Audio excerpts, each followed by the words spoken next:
Right, so this is the third video in my new Living in Thailand channel, and today I'm going to talk about two things. Firstly, I'm going to talk about the climate. That's appropriate at the moment because Thailand is in the hot season, and I'm living in Royet, which is in the northeastern part of Thailand, and to say that it's hot is an understatement. Of course, it's April, which is the hot season. Yesterday, temperatures were as follows. At about 8 a.m. in the morning, they were 30 degrees centigrade. And by the time we got to midday, 1 o'clock, they were hitting 41 degrees centigrade. The humidity wasn't too extreme, thank goodness, but it was still too hot to do anything, really. So first of all, in the hot season, you have to do all the things that you want to do in the early morning. I'm here and it's 7:30, and I'm sitting here making this video in the morning. This is because it's impossible to go anywhere without feeling extremely hot. So the first thing is that if you're a person who enjoys hot weather, then Thailand could be for you.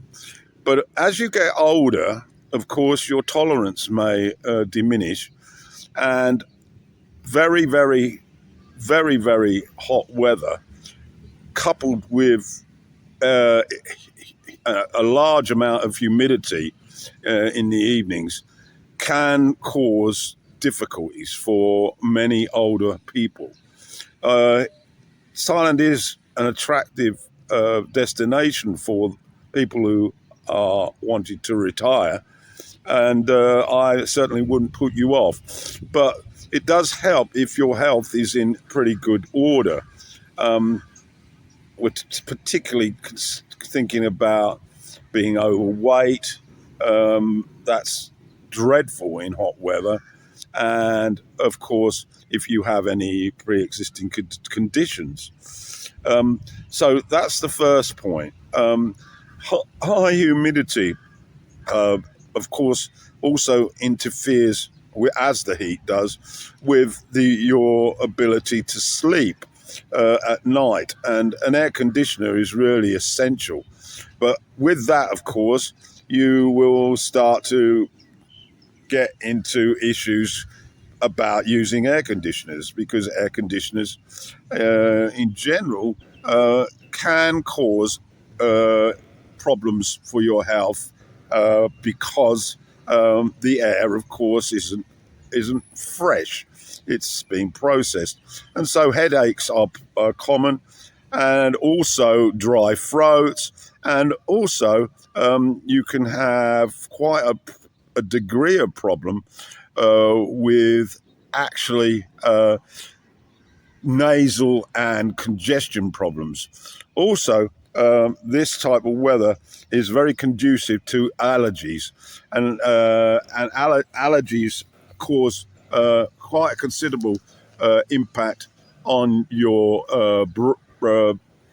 bronchial tubes, your ability to breathe, and so the heat in itself without humidity would be tolerable. But when you throw in the high humidity, this has a tremendous impact, particularly when you're old. So now the other thing about the high temperatures are, of course, that it does give you an opportunity to sort of be on a permanent style holiday if you've got enough funds to do that. But being practical, there's no way on this earth that you could actually lie on a beach in the middle of the day here, even with lots of cream. However, young people apparently don't believe that the sun can really impact them, and you see them all over the place at beach resorts, lying out in the sun, and their body can't take this, and they will usually end up like red-nosed rangers.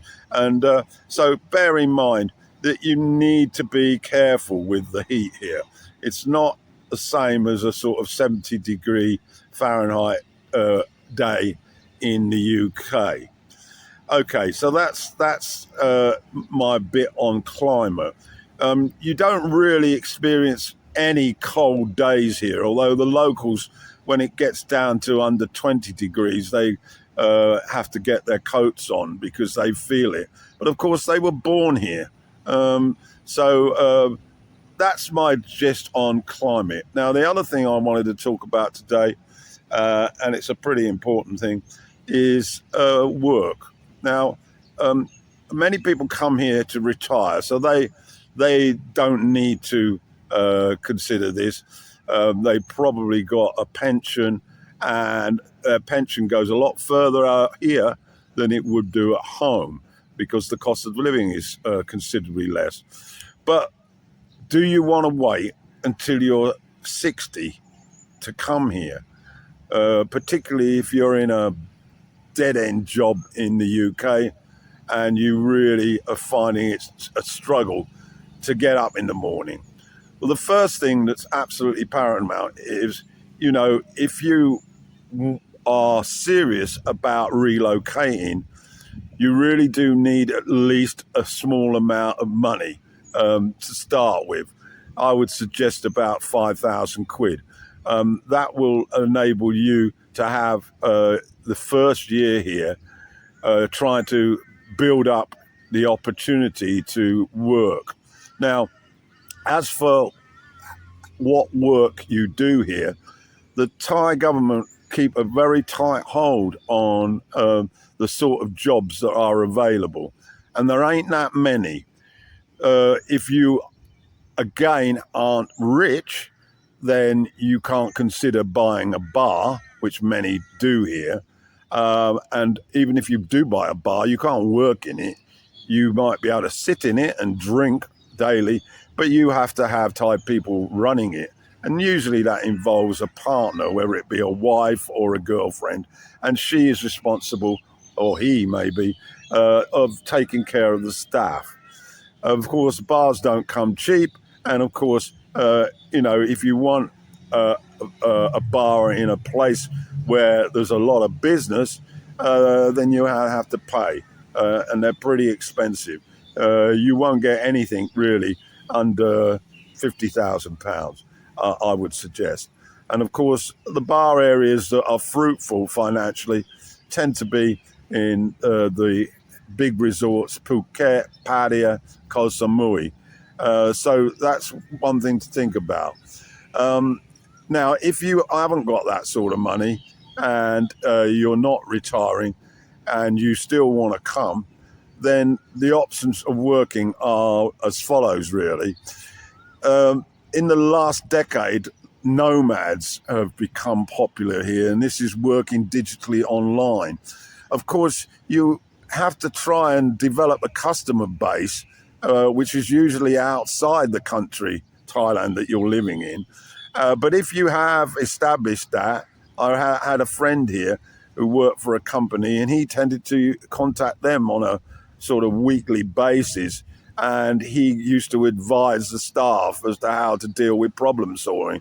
And so he was sort of like a digital nomad, and he had sufficient income to stay here and do this weekly consultation. But if you are sort of just starting out, then you certainly need skills. The internet, of course, has offered new employment. So if you're good at creating web pages, good at possibly editing, good at that sort of type of work, then I'm sure the opportunities are around, but you've got to seek them out. Now, aside with that, there are certain people who are working here for companies, and they're usually on contracts. So they might work for a company that is actually American or Japanese or even UK companies, and they have a senior position. and they have a contract, 2 or 3 year contract. But let's say you're not in that bag either, then it comes down to what can you do? Well, the obvious example is teaching English, and that's what I did. I came here in 1993 from local government, and I decided, because of my desire to be with the Thai woman who became my wife, I decided that I was going to look and start my interest in teaching English. Now, I hadn't taught in a school in England at all, although I had worked with children for the welfare department, the social services department. But I was pretty determined, and so I learnt from books how to present material vis-a-vis teaching English, which of course involved studying grammar, pronunciation, all those aspects, listening, speaking, reading, writing, all those aspects to learning English that are important. And I bought loads of books, and I started out basically, I rented a house in Bangkok, well, just outside Bangkok, which was near my girlfriend, as she was, near her sister. Initially, after arriving, I had a suitcase with me, a couple of suitcases, and of course I did have some money, and we lived with her sister for a couple of weeks, and then we found a rented house, and then I started advertising, and so it was rather crude. I put a board on my gate, written in Thai, of course. My girlfriend wrote down the Thai words, a teacher here to teach English, contact here, and slowly I got a few people. Now, technically that is illegal, but you know, the Thai government have a strangely sort of ambivalent relationship with English. On the one hand, they want their populations to have the opportunity to learn English, and they see the benefits of it, and they allow their schools to employ one, sometimes two teachers at a fixed rate.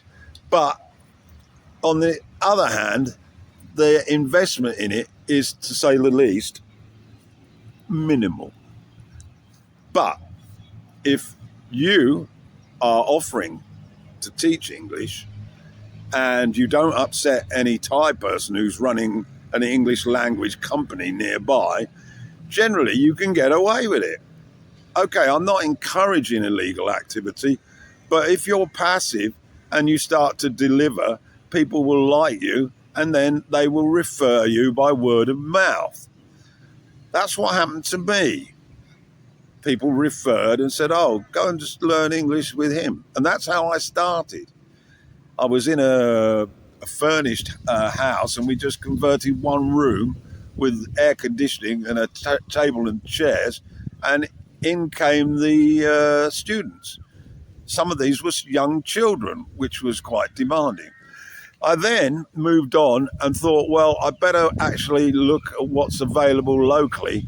And there was a Thai woman who's had a language school.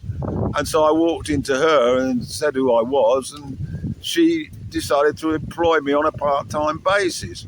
She had a class that needed a teacher, she'd ring me up. She also developed some classes, 20-hour sort of classes, and she would, after a while, she said, well, you could teach this one, which is every week for 10 weeks, an hour and a half, 30 hours.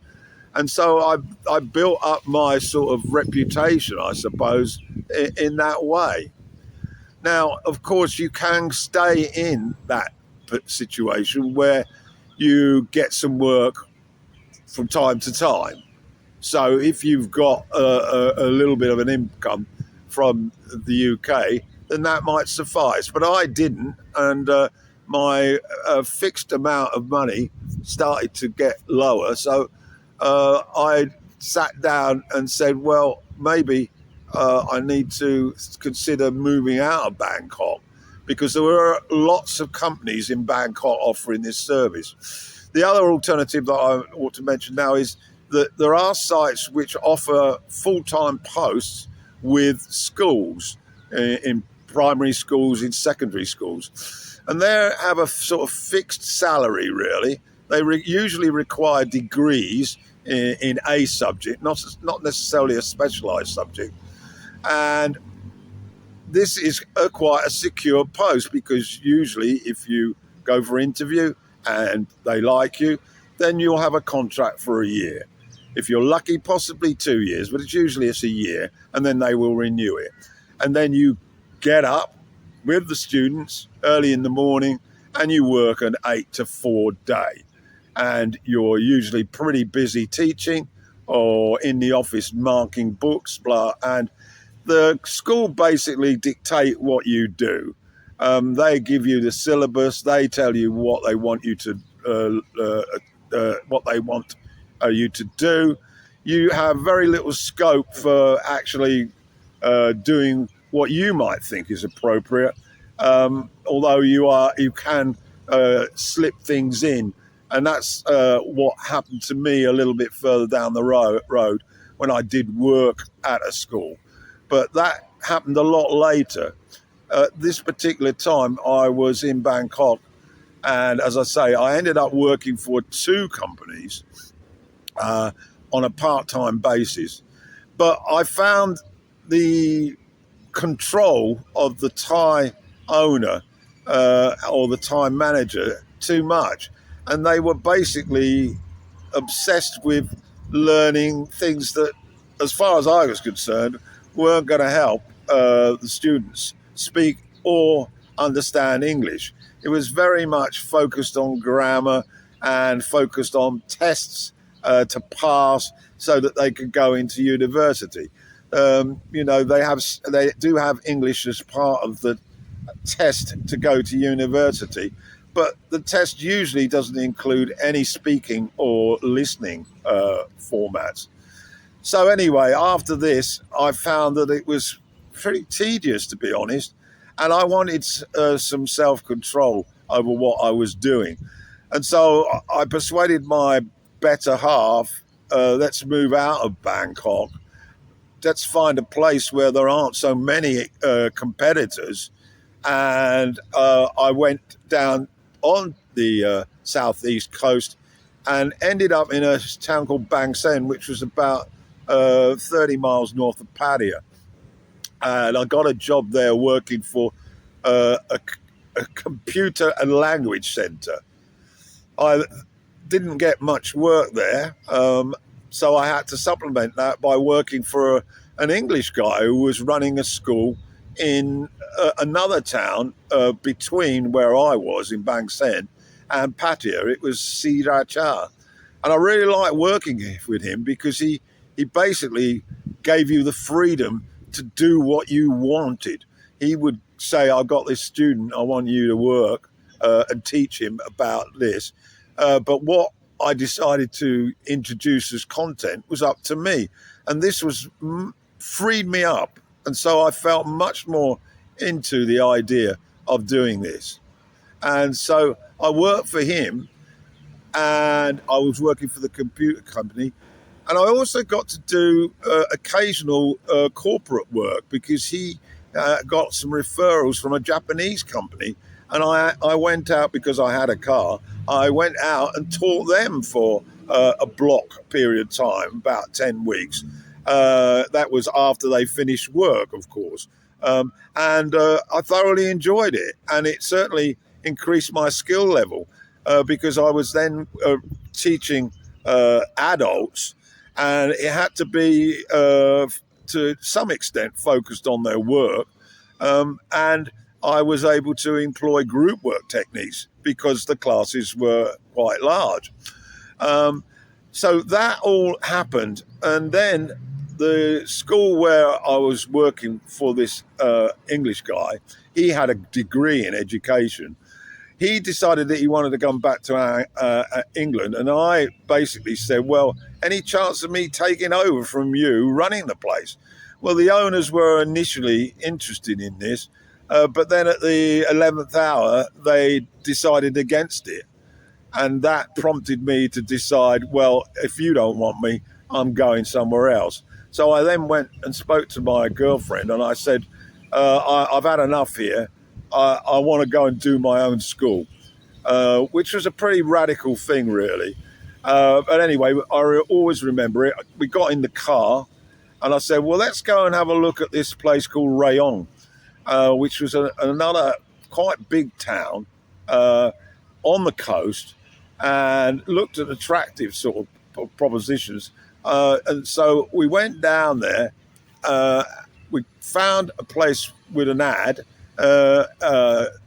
premises available for rent. We then contacted them, and we went down and viewed it, and I think it was far too expensive for my budget. And on the way back, I remember vividly, I said to her, well, let's go and have some food in the evening, as we were heading back to Bang Sen. And I saw this on the highway. I saw this link to a place called Satahib, and I said to my girlfriend, I said, Satahib, what's that then? Oh, she said, oh, that's where the military Navy have a base. And immediately something clicked in my head. Military, lots of people with salaries, a lot of them will have children.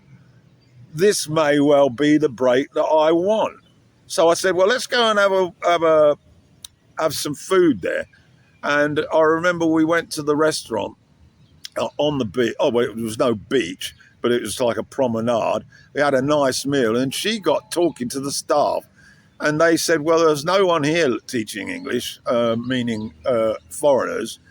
And I said, oh, so you think they need it? Yeah. And so I thought, right, we came down the next day and had a look around, and we basically saw a couple of boards for renting, and one of them we contacted, which was not too far from the town.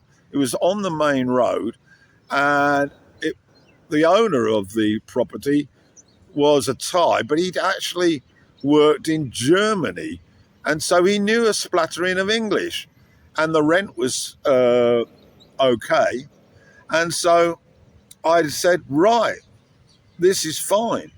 And so we paid the deposit, and it worked out. I think we paid about, it wasn't expensive, but we're talking about quite a while back. We're talking 20 years ago. And we ended up paying about, under the current exchange rate, probably about £110 a month.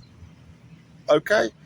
So this was a 3-story building, and the downstairs was perfect for a sort of office.